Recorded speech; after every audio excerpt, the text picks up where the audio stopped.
Hey all, I am Ajmal Sharif from BCA Final Year. നമുക്കൊരു ചെറിയ കഥയിൽ നിന്ന് തുടങ്ങാം. പണ്ടൊരിക്കൽ അക്ബർ ചക്രവർത്തി തൻ്റെ മന്ത്രിയായ ബീർബലിൻ്റെ പാണ്ഡിത്യം അളക്കുന്നതിന് വേണ്ടി അദ്ദേഹത്തോട് തൻ്റെ മുന്നിലുള്ള ചുമരിൽ ഒരു വാക്യം എഴുതാൻ വേണ്ടി ആവശ്യപ്പെട്ടു. ആ വാക്യം സന്തോഷങ്ങളുള്ള സാഹചര്യങ്ങളിലും സങ്കടങ്ങളുള്ള സാഹചര്യങ്ങളിലും ഏത് സാഹചര്യങ്ങളിലും സ്യൂട്ടബിൾ ആയിരിക്കണം. അല്പം ആലോചിച്ച ശേഷം ബീർബൽ എഴുതി, ദിസ് ടു ഷോൾ പാസ്. ഈ സമയവും കടന്നു പോകും. നമ്മുടെ ലൈഫിലും ഇതുപോലെയാണ്.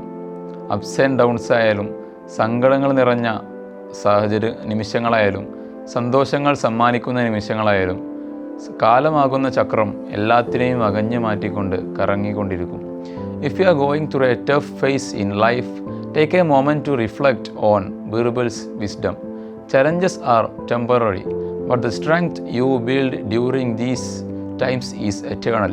Stand tall, embrace the lessons, and transform yourself into a better, stronger version.